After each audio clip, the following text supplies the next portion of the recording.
Whether you're a skeptic or a believer, join me, Rob McConnell, as together we'll investigate the world of the paranormal and the science of parapsychology here on the X-Zone Radio TV show on XZBN and the X-Zone TV channel on Simul TV. Since 1990, the X-Zone Radio TV show has been the place where people dare to believe and dare to be heard. Together, we'll investigate UFOs, aliens, ghosts, Bigfoot, psychic phenomena, lake monsters, conspiracy theories, government cover-ups, the truth embargo, alien abductions, ESP, haunted locations from around the world, and so much more. With over 28 years of broadcasting and more than 4,500 individual guests, the X-Zone is truly a place where fact is fiction and fiction is reality, as evidenced by the credibility, integrity, and professionalism of the guests that we bring to our international audience. If you have seen a UFO, had a close encounter, seen a ghost, Bigfoot, lake monster, or a story that you would like to share or have investigated, contact me, Rob McConnell, by sending me your email to xzone@xzoneradiotv.com, or you can call toll-free 1-800-610-7035, extension 143, and on Skype, X-Zone Radio TV. For more information on the X-Zone Radio TV show with yours truly, Rob McConnell, visit www.xzoneradiotv.com or www.xzonetvchannel.com or simultv.com and xzbn.net. Until next we meet here in the X-Zone from our broadcast center and studios in Hamilton, Ontario, Canada, always remember, X-Zone Nation, keep your eyes to the sky and your heart in the light.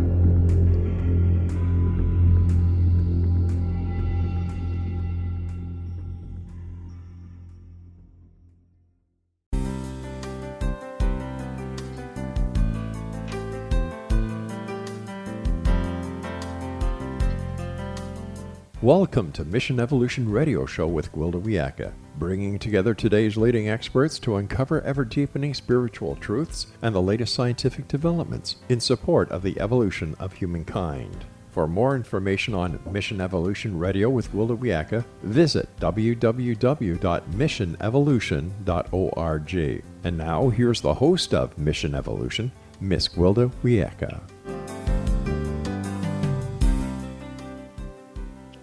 Hello, dear friends. This is Mission Evolution Radio Show, where we share innovative thoughts with the day's leading scientific and esoteric experts, supporting the path to unity and enlightenment. I'm Gwilda Wiyaka. This hour we'll be exploring awareness, coming out of the darkness and into the light. Evolution is a process of waking up to greater levels of reality. Waking up requires we become mindful of where we are unconscious or asleep to what is. As we enter the Aquarian age and more expansive frequencies, the light is available for us to see more than in times past, if we open our eyes and are willing to look. This is not as easy as it may sound. In effect, we've been asleep for generations upon generations.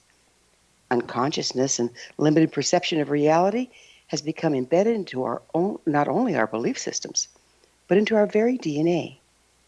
In addition, like a frozen limb coming back to life, the process of waking up can be a painful one. Waking up results in the awareness of the heartlessness imbuing our world and our unwitting participation in it. The resulting guilt and shame tend to drive us right back into denial and unconsciousness. How can we break this non-productive cycle? What is required to embrace the light and remain present? What can help us move out of the darkness of times past and evolve into our potential? With us this hour to explore this process of awakening is Loch Kelly, author of The Way of Effortless Mindfulness. Loch is a graduate of Columbia University and has been leading meditation teacher, psychotherapist, and seminar leader for more than 25 years. Loch has worked in community mental health and counseled family members after 911. Founder of the nonprofit Open Heart Awareness Institute, Loch collaborates with neuroscientists at Yale, the University of Pennsylvania, and NYU to study how awareness training can enhance compassion and well-being. His website, lochkelly.org. Loch, thanks for joining us on Mission Evolution. Thank you so much, Gwilda. It's great to be here with you. What degree did you get at Columbia? So I've got a double master's degree.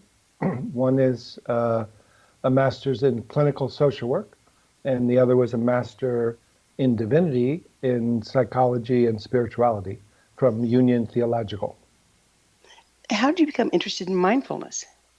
I think, if we all look back at our childhoods, we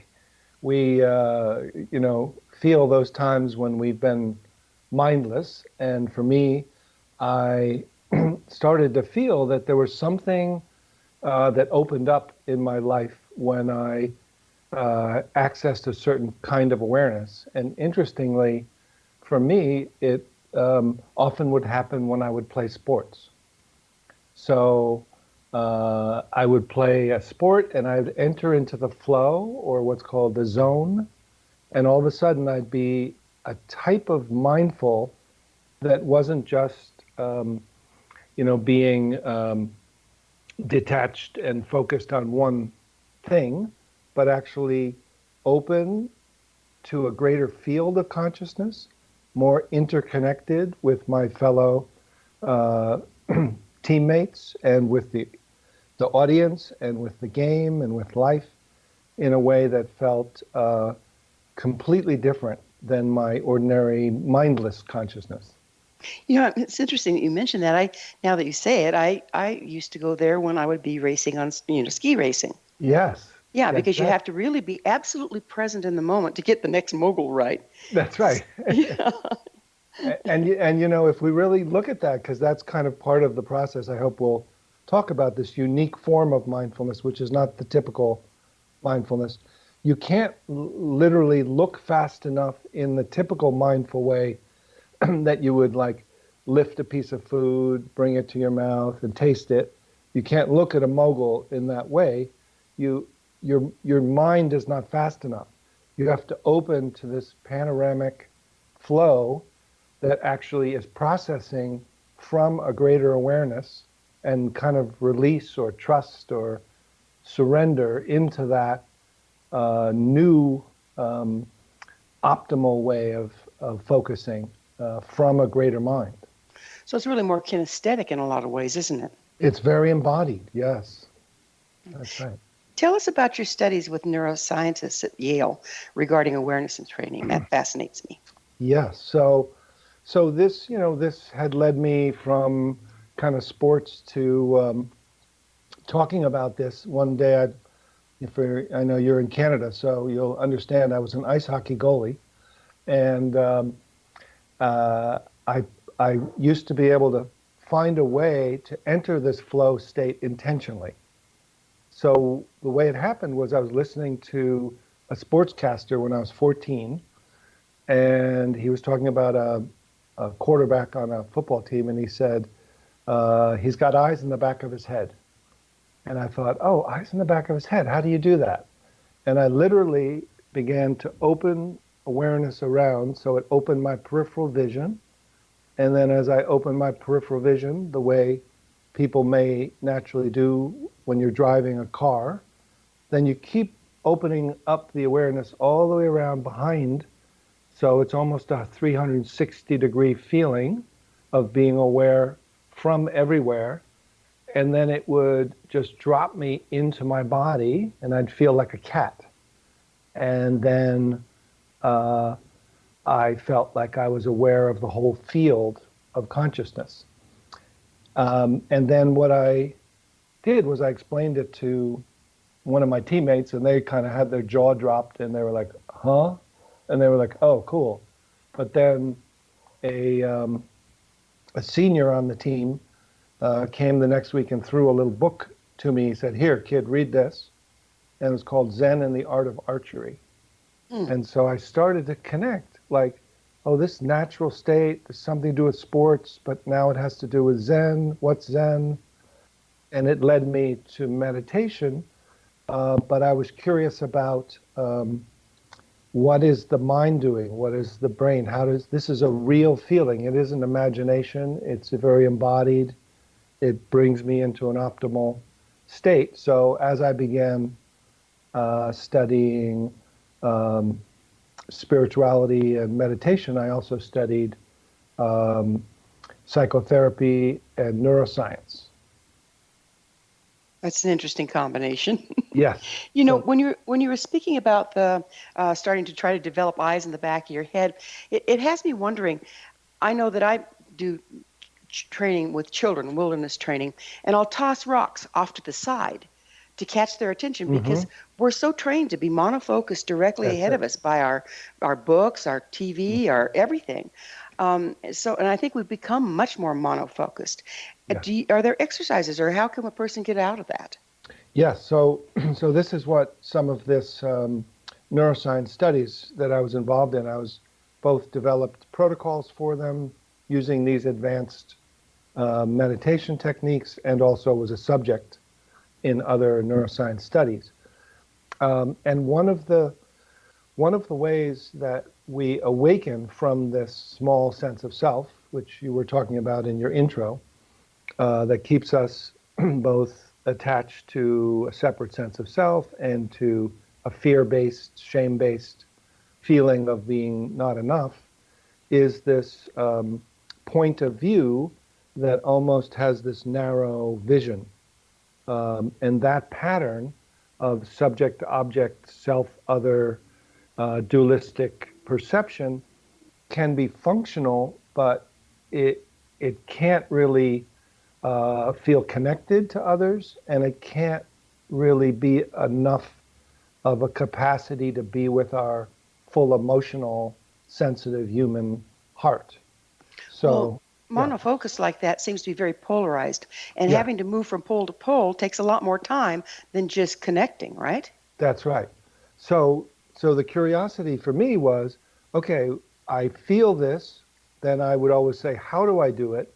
Then I'd say, who has learned how to do it? And what I found was often many different cultures and traditions had ways of opening into this natural way of consciousness. And the more advanced the people, the simpler the practices got. But they would often require that people do these preliminary practices for years and lifetimes that actually develop the monofocus. So, right, you have to build those subroutines, don't you, to get you out of the status quo? Yes. So they would, but my feeling now, and this is what the difference is between effortless mindfulness and what I call deliberate mindfulness, is that deliberate mindfulness, the preliminary practices are actually to strengthen monofocus. So they literally strengthen attentional, one-pointed awareness by being aware of your breath or a candle or an object. And that's a functional way of living, but it actually trains you to have a calmer ego.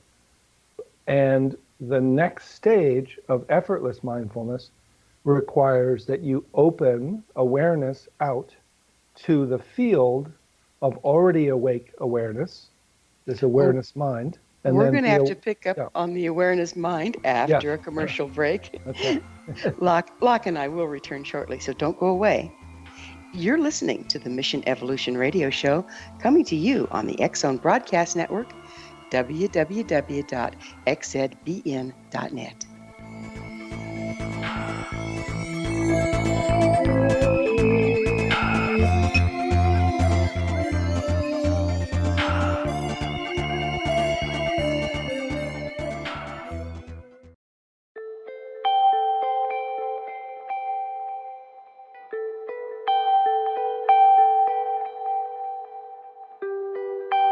It's hard to listen to the news without realizing we're living in volatile, unprecedented times.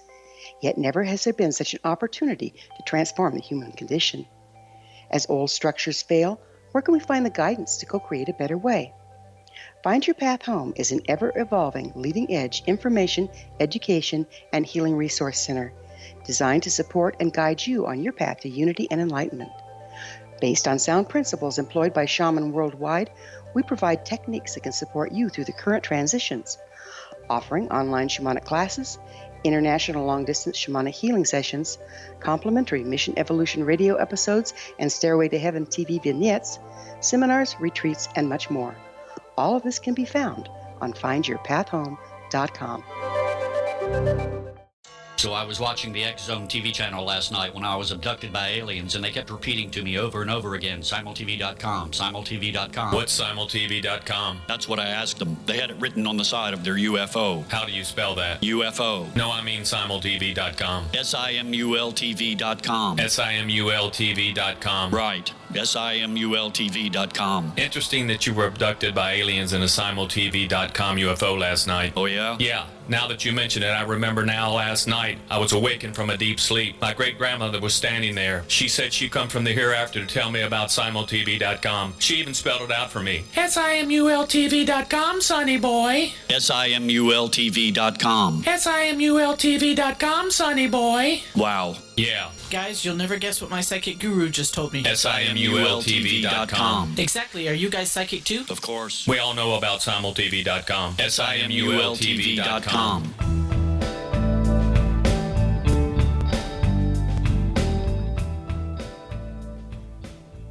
Welcome back. This is the Mission Evolution Radio Show, missionevolution.org. We're dedicated to unification and evolution of consciousness. Our guest this hour is Loch Kelly. His website, lochkelly.org. Loch, we were talking about something that seems almost diametrically opposed. It was like having a monofocus and really training yourself in monofocus, and yet you're trying to connect with the unified field. How does that work? Well, the tradition is that you have to find a way to calm your mind and calm your body. And so one of the techniques to do that is to focus on one point and actually develop monofocus. Now, I'll say a little bit about the neuroscience of that, which is not to get too much into scientific language, but if you'll humor me for a moment, what's called the default mode network is this naturally alternating systems in our brain that one will look outward and focus on a task, and then the other network will alternate and take you inward and focus on your internal thoughts, feelings, and daydreams. And this is why when you focus on your breath or task, your mind will wander. It actually goes from outer to inward naturally. And what happens is that we found in the neuroscience is when you do monofocus, you repress the inner world and you turn on or hyper hold the outer task mode, and this will calm you down and give you relief like a nap or a deep sleep, but you can't function this way. So as soon as you walk out of a meditation retreat, as many of you will know, within an hour or a day or a week, you're back to that alternating distracted rhythm and say, oh my God, when do I get to go back and have another retreat? So the open awareness, the awake awareness-based knowing, actually balances internal and external default mode network.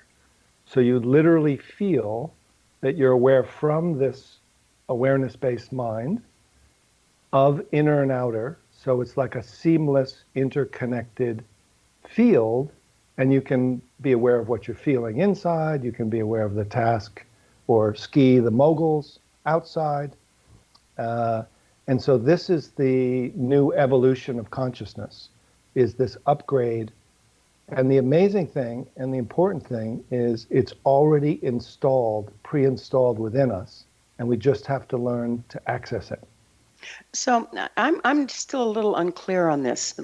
So you're going back and forth between awareness inward and awareness outward. That's right. And the goal is to become simultaneously connected. So how do you get there, and why was that our natural state, and how do we get away from it? Yeah. So it seems to be a developmental or evolutionary state. It's just like the kids that you're training in order to go from a baby that is, whose awareness is all over the place, to focus on, here, hold this rattle, that's the oven, don't touch the oven, that's a green light and that's a red light, don't cross the street. You have to develop from no focus to one-pointed focus in order to individuate and move from a dependent child to an independent child and then adult. So now, once you do that, you start to realize, oh, but I'm doing that from a system, a mind, a thought-based mind that is going from thought to create a small thinker and believes, I think, therefore I am, and is using monofocus, where it becomes limiting, certainly emotionally, because that small ego center can't bear a full emotional, intimate human life. It just gets overwhelmed. So there's this upgrade that has been talked about throughout history as awakening. And so my curiosity was, okay, everyone keeps saying awakening. What is it? How do you do it? And if the premise is it's already here within us, then how do we access it more directly, more immediately, and more elegantly in our contemporary world? Well, is it like we came with that capacity and then had to be trained into focusing in order to function in the world? But then the world actually demands that we remain in that mode because of the way it's set up, the way it's designed, the streets, the work, the job. Yeah, it's almost that we have the capacity for both, and as a child, neither one is functioning very well. So we don't want to remain as if a baby is awake, because the baby is awake. Everyone's awake all the time, no matter what age. There's an awakeness inherent, but then there's human functioning. So a baby can't independently survive. So then we have to develop the capacity of individual ego function. But then what happens is we create an ego identity out of ego function, and we have to then evolve. So we keep the ego function, how to cross the street, which is our house, different tasks that we've learned, and then upgrade the sense of self and consciousness to this more open, awake, interconnected, unconditionally loving feeling of flow. But our environment does not, our modern day environment does not promote that, does it? No, particularly our education. I mean, think about how much progress we've made in science and even in, kind of positive psychology, which is still ego psychology, and functioning, creating microchips. I mean, those things are amazing. I could never figure those out. But this next capacity that feels like dropping from head to heart, but it's really the heart-mind, which feels open, as if you were now to open your awareness around 360 degrees and feel this spacious, embodied, heart-centered field of interconnectedness, which all mystics and awake beings talk about as the most joyful, the most optimal, and the intelligence then is available as a tool. So thinking becomes a tool that you can use or not use, and the baseline is loving peace of mind. So basically we're coming out of a place where we're identifying with what we think? Yes, that's it. So this, I think, therefore I am, is still our greatest mistaken identity. So it's a simple case of mistaken identity. And the catch-22 is we have these great capacity of intelligence and thought and effort and attention and will, but we're trying to use them to upgrade to this awareness-based identity, and actually we have to let go of thinking in order to find wisdom. So more like I am and therefore I think. That's right. I am and therefore I think. That's beautiful. Yeah. Well, So now it you're going to seems like become the new philosopher of our age. yeah. Well, it seems like, our computers and algorithms and all this stuff is rapidly replacing the I think and therefore I am. And so the value of human beings actually is becoming being able to be and join the unified field, which right now, at least, the algorithms cannot do. That's right. Yeah. And so the main thing, and this is this book, The Way of Effortless Mindfulness, is I literally went and studied with many of the great masters in the fields of meditation and traveled to India, Sri Lanka, and Nepal. Studied in the universities there as well as in the monasteries and meditation centers, and kept asking these questions. And what I found is that when I first went, I did these long, what I call deliberate mindfulness, which is traditional mindfulness retreats of 5 days, 10 days, 21 days, and felt this calm, which now I know to be kind of this repression of this default mode network, which was just this one side of my brain was on, but then I would go down the hill and within a day I would be back. And then I went up to India and Nepal and met this Tibetan teacher who was giving out these advanced practices called Mahamudra and Dzogchen teachings, which can be done in minutes with your eyes open in the middle of your day. And within 3 minutes of this little shift of awareness, I felt the way I felt at the end of a long retreat, except I was more joyful, more engaged, more balanced, more interconnected. And I said, oh my God, it literally is already here. It's this far away, one moment away. How do I learn this and how do I teach this? And that's basically, I've created these what I call glimpse practices, which are 1 minute to 7 minutes long. And they're designed for different learning types of people. So some people are more kinesthetic, some people are more visuals, auditory. And so I go through these different doorways fairly quickly. And once people learn to do them, they literally can shift from monofocus to interconnected in the middle of their workday on the subway in New York City. Well, fantastic. Well, we're going to have to take another break and talk about this way of switching back and forth. It sounds like a fascinating topic.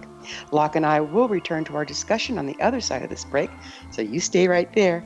This is the Mission Evolution Radio Show. We're coming to you on the X-Zone Broadcast Network, www.xzbn.net.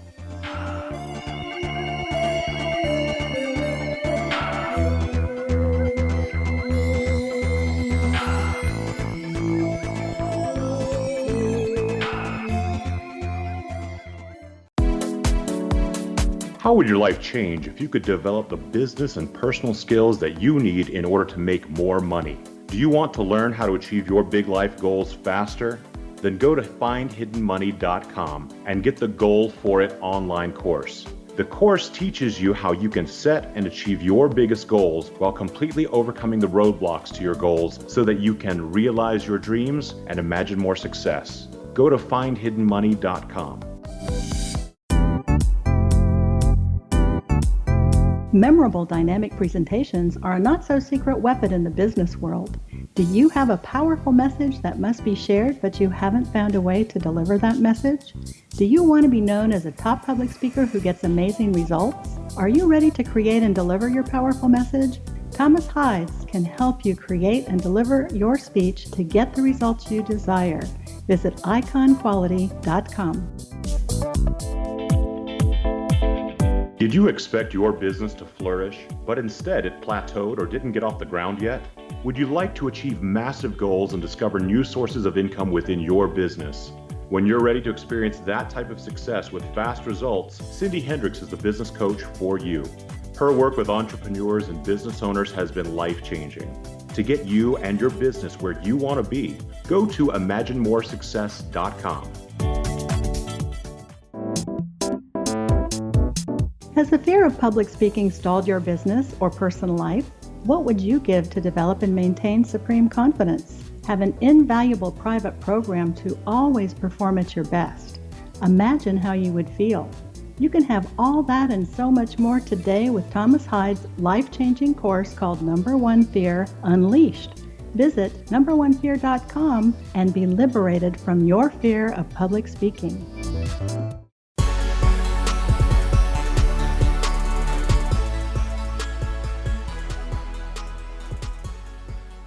Welcome back. This is the Mission Evolution Radio Show, missionevolution.org, bringing leading-edge information supporting the path to enlightenment. We're speaking with Loch Kelly, his website, lochkelly.org. Loch, when you were talking about finding a way to enter the state that it takes a week at a retreat to normally get to, how long has that practice been around? So this is the ancient practices from, probably pre-written traditions, but certainly from Taoism, from early contemplative Christianity, from Buddhism, from early shamanism. There are ways to, there's an ancient Taoist text that is called the Secret of the Golden Flower that basically says the entire secret is to turn the light of awareness around. And so in some ways, that's the principle, to have awareness drop or open. So rather than you, the doer or the meditator or the thinker, it's literally to start to feel that awareness can return home. Awareness can open up peripherally and open up into the awareness that's already here without your help. And that's where the words surrender or letting go or turning it over or discovering or uncovering that which is already the ocean of awareness that's arising as each of us as a wave in this field. And that feeling is described in all these esoteric traditions and in the advanced religions that sometimes are only taught, to, like in Tibetan Buddhism, you learn these in the last 6 months of a 3-year retreat. But this one teacher who I went to, 30 years ago, said it's time to begin to give these out because it's more important to have people awaken because of the needs of the world. And so these are now becoming more available. The texts are becoming translated, and we're in a fortunate time to have access to these teachings. Amazing. So the question begs asking, when and why did we go to sleep? Yeah, I mean, I think, it could be, some of it is evolutionary, I think. Although there have been these periods, they call them the axial ages, where people kind of woke up and then went back to sleep and woke up and went back to sleep. So there's some evolving going on, and I think we can all agree that it seems almost like there's a strong impetus now that we almost have to wake up if we're going to survive. And to wake up to this love, to wake up to motivation from seeing that we're all connected. So the sense of, both developmental psychology and evolution, I think it's just a natural progression. But what we did is we stopped at this place where we can function from, which is this small separate sense of self, this ego function that becomes an ego identity. And it feels like there's a little mini me inside of our heads looking out of our eyes. I don't know if anyone can feel that, but that feels like that's us, and that's that mono focuser. And if that little thought-based identity just keeps trying to solve the problem of how do I find happiness? How do I feel connected? How do I find love? It can never find it because it's made of thought, and it's trying to find something it can't access. And so, for instance, if people would just feel that kind of problem solver identity and just take one moment and just be curious if awareness were to open, if you were to ask, what's here now if there's no problem to solve? Yeah, that's a whole different concept, isn't there? Yes. What if everything's okay? What if everything's okay on the level of the primary level, and then from there you can deal with the relative problems?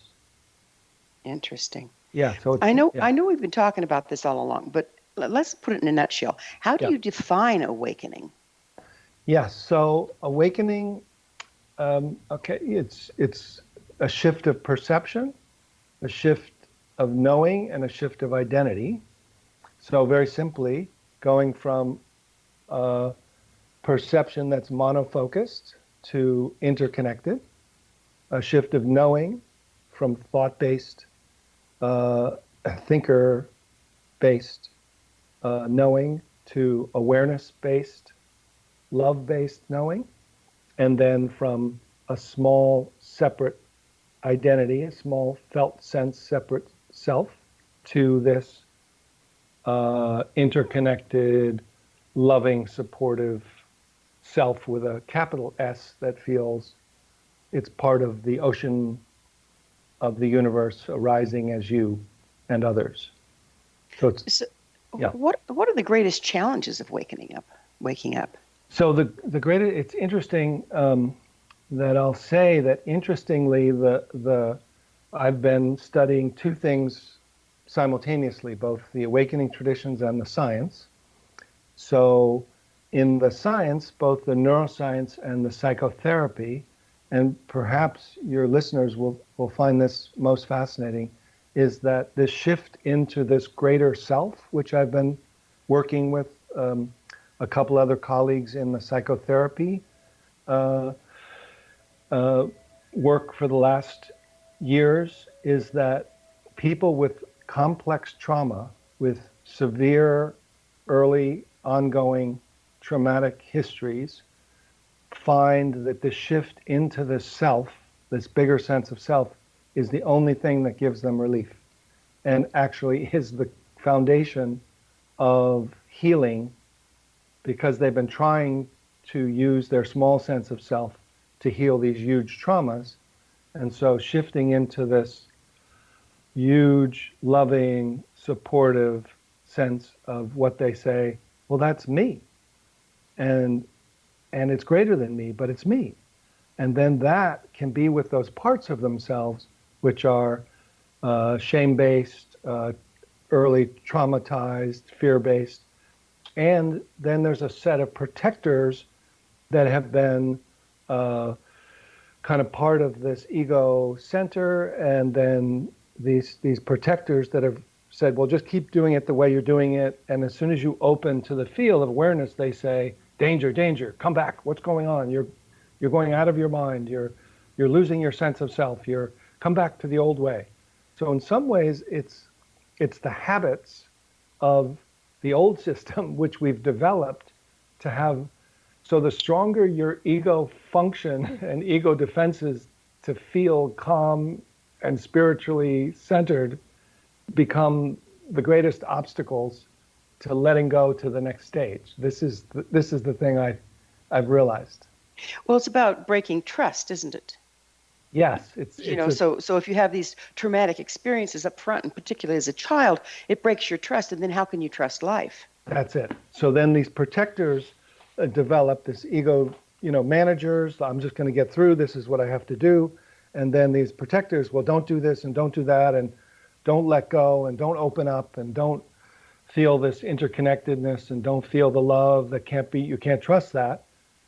They create a system that if you try to work within that, you can't get beyond that. They're so strong because of the trauma. So working to just have these small glimpses of opening to something greater that has essential trust and is loving and can be with these parts that feel mistrustful, lets them unburden and heal. So it's really, both. It used to be thought that this is only for advanced practitioners and you need to do all this preliminary deliberate mindfulness before you do access your true nature or your awakened consciousness. But what I found is it's necessary and available to everyone. Yeah, I'm kind of running out of time here, right? Right. So have you done any formal studies on this with PTSD? And if Yes. so, were they independent studies, and what'd you find? Yes. So I've worked with a group called Internal Family Systems, and we've done scientifically verified studies with PTSD. I've done studies with pain management, physical pain, and emotional pain, and mental pain. And the studies found that this, the verifiable change in results for the pain studies, people who had level 8 would go down to level 2 on the pain scale as a continuous feeling of chronic pain. And people in the PTSD would find that they have this sense of well-being and less contracted fight or flight. We start suffering over our suffering, don't we, if we're stuck in this knee-jerk reaction place in the mind. That's right. And so there's this, that's the real premise of this, the Way of Effortless Mindfulness, is there is already installed, upgraded, optimal, spacious, and pervasive, embodied, open-hearted presence, which we've all glimpsed at moments, and we thought it was related to, when I go walking in the woods or when I'm in this one place. What if it were available anytime intentionally? What if you could shift into that? And that's what I found is possible. Well, we're going to have to look at the possibilities on the other side of yet another quick break. Locke and I will be back shortly, so don't leave us now. This is Mission Evolution Radio Show on the X-Zone Broadcast Network, www.xzbn.net.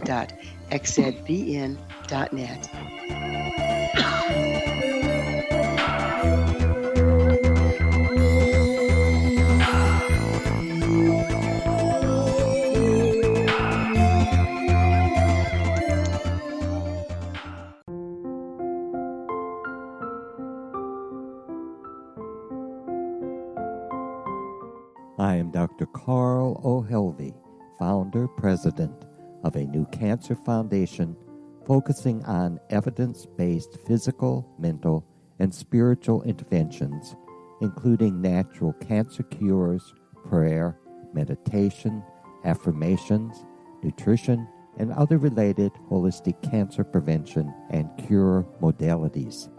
These are used in cancer education, research, and financing care. I ask for your help to continue this important work by donating at www.holisticcancerfoundation.com.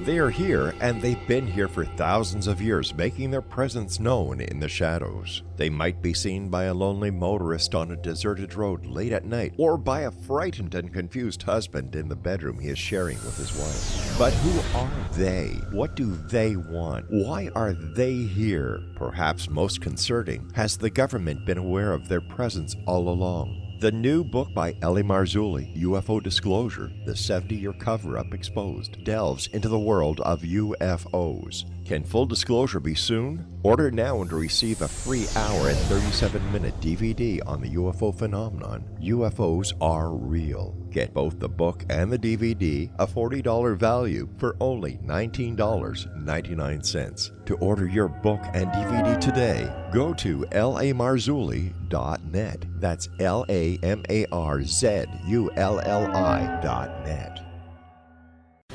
Christopher Fulton is a survivor of the national security state. All he wanted to do was preserve history when he acquired a Cartier watch from the estate of President Kennedy's personal secretary. But that simple act set off a terrible chain reaction. He was pursued by the U.S. Justice Department and the FBI, thrust into the middle of the U.S. government's Assassination Records Review Board, even monitored and pursued by the Russian government. All because that Cartier watch was the missing link of evidence, a timepiece worn by JFK that fateful day in Dallas, a link resulting in Christopher being incarcerated and attacked for 9 years years because he opened a hidden chapter in history. The intriguing journey outlined fully in Christopher Fulton's memoir, The Inheritance, is available now through TrineDay.com or Amazon.com. The Inheritance, Poisoned Fruit of JFK's Assassination by Christopher and Michelle Fulton is a must-read, an incredible tale of how easily our own government can overrule justice. The Inheritance, Poisoned Fruit of JFK's Assassination.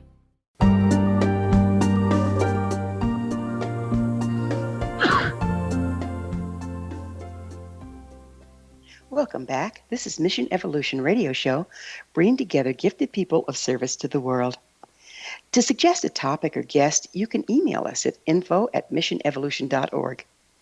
Our guest this hour is Loch Kelly. His website, lochkelly.org. We were just getting into, well, actually, you know what? I'd like to take a little different turn. We've touched into this, but I think it's very fascinating. So if you wouldn't mind, you were talking about waking up glimpse by glimpse. What is that? Yes, so this is the radical premise that the awakeness that we're seeking is already within us.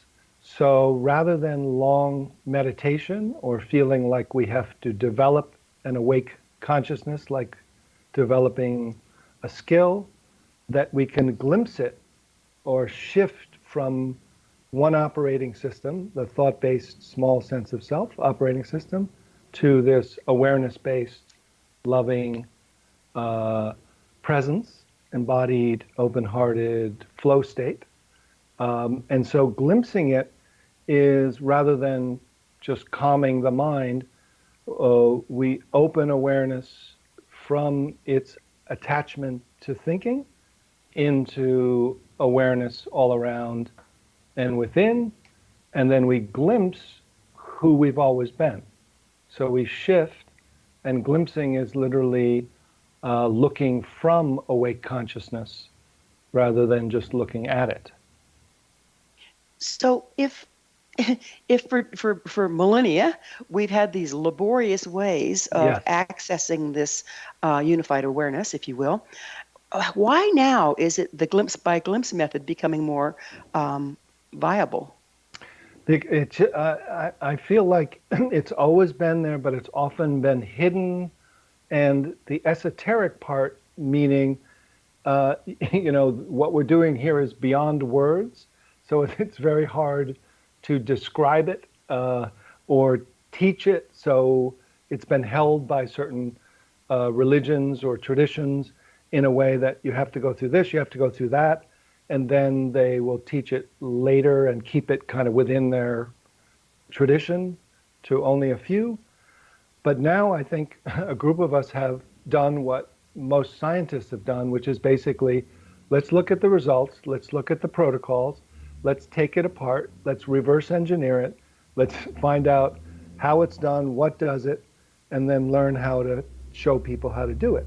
And so the glimpse by glimpse method is done by awareness. So the unique thing, I could even suggest people try this now, is if I were to ask somebody to have a glimpse, and pretty much within an hour and a half, 80% of people in a room walking off the street will report that they've shifted their consciousness. If you simply feel that awareness is attached or identified with thinking in the middle of your head, and simply ask awareness to step back and drop and feel your jaw from within, feel your throat from within, and then drop from head to heart space, and then feel as if you're aware of your heart space and from your heart space, almost as if you're looking out of the eyes of your heart to this interconnected field that doesn't have to refer to thought, to be wide awake and could respond when needed. So does the Cliff Note method, if you will, does it lose something by shortcutting, or do you get the same way but from a different direction? Yeah, I mean, it's really the essence of it. The fascinating thing is that when you start to look at what's the problem and what's the solution, it's too complex. It's actually much simpler then has, then the need for, there's 12 of these, there's 14 of these, go through 6 of those, sit for, 10 days straight, just watch your breath, So basically it's that we're caught in this operating system that's a small mini me looking out of our eyes, that's thought-based. Awareness is identified or attached. If we have awareness open to the space in the room until we find that boundless, timeless awakeness that's already here, and then we're aware from there back to include internal and external field of awakening, that's pretty much summarizes Taoism, Buddhism, esoteric Christianity, Kabbalah. It shows you the way to awaken is just moving from one habit to another habit. So you work with groups and teach workshops. Have you found that if you're in a group situation and everybody's trying this, that it's stronger and more accessible? Certainly. I mean, a group is always helpful because there's a resonance on the level of energy. So there's always an energetic support. However, one of the things that I'm committed to in this age of online podcasts and radio is that people who can't travel to my workshops can connect over the internet and can do these in the midst of their own community just by listening or reading one of these glimpses, because that which they're seeking is already inherent within them. And once they shift, they can then connect to their community and feel more resonance afterwards. So what the rabbit hole I was leading us to is, if in groups it's more powerful, what if we talk about the unified group, the planetary group? That's right. If more of us quickly awaken, what's going to happen? Yes, I mean that's my feeling, is that this is evolution, and there's the 100th monkey, that hopefully there's a 100th monkey, that if we can all awaken with this glimpse method rather than staying with this kind of preliminary practice meditation, if we can shift into this awakened consciousness, feel connected, there will be a resonant field of intelligence that will support others awakening and then become more of a cultural norm, which I think it has to be. And that's why I use the word mindfulness, because I feel like this is an upgrade of traditional mindfulness, but at least mindfulness has come into our culture on the level of science, on the level of schools, in hospitals, in acceptable culture. So let's use that as a springboard to awakening. So is there a relationship between physical and emotional health and the ability to wake up? Yes. I mean, it will, on the side of it will help your physical and emotional health when you wake up, but you can wake up even if you are, if you have difficulty on the physical, emotional I spoke about, even if you have traumatic history emotionally, or if you're, aren't, highly, successful in the world, you can still awaken. So mental, physical, or emotional doesn't preclude awakening to a sense of well-being. Sometimes it can drive us to it, can't it? Yes, and sometimes it can drive it to it, and often does, yes. Yeah. So what's your vision for the world as more of us wake up? What do you see changing? Yeah, I see, and I see it already amongst students and other colleagues of mine. There's a motivation that comes from love. There's a sense of right action, which means people kind of do what they do well. They don't feel like they're despairing about the world, nor do they feel like they have to personally save the world. They feel like, oh, I know what I can help with. I'm going to do this. I'm going to go door to door, and I'm good at this, and my other community is good at that. So they join these, join political or other organizations that, register voters, or become more loving and non-reactive to people's compassionate vision of people who don't agree with them. They can kind of, soften become more loving and outgoing. They're not couch potato meditators, and they're not angry, only angry activists. Well, beautiful bridging. That's a lovely, lovely vision. Yeah. What advice do you have for those of us in the process of waking up? Yeah. So, I mean, my feeling is to really ask yourself that it's your opportunity. Can you accept these premises? There's nothing that I say that needs to be believed or accepted. It's a premise. Awakening's already within you. Can you find a way to access it that works for you? And then are you willing to do small glimpses or short, regular practices to feel and to shift from this current operating system to the next? And I hope that my book and I have free YouTubes and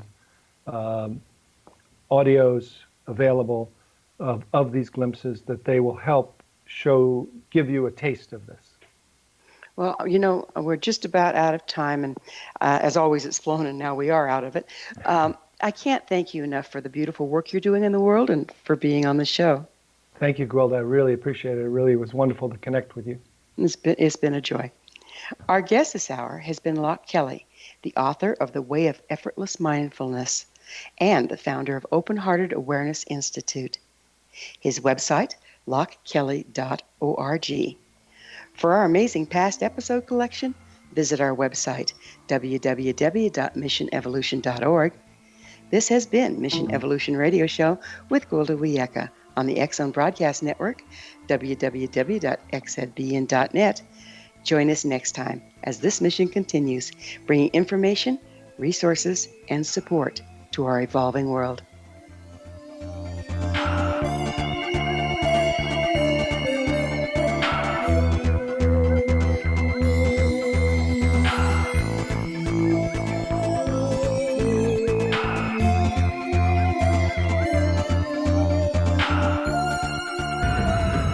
If you are looking for a safe, zero-calorie natural option to the harmful artificial sweeteners on the market today, Just Like Sugar is what you're looking for. Just Like Sugar is a wonderful natural alternative for those health-conscious people who choose a calorie-restricted diet with a great, pure, sweet flavor that tastes just like sugar. Just Like Sugar is a great natural option for people suffering from diabetes and may be useful in restricted diet programs where standard sugars are not allowed and does not cause a laxative effect of some other sweeteners. Just Like Sugar comprises a perfect blend of chicory root fiber, natural calcium, natural vitamin C, and Just Like Sugar's sweetness comes from the natural flavors from the peel of the orange. Just Like Sugar is a natural alternative to harmful artificial sweeteners and will change the way that you believe all natural sweetener products taste. Just Like Sugar is available at your local Whole Foods markets, Wild Oats markets, Henry's, Sun Harvest, and many other fine natural food stores in the U.S., Canada, and worldwide.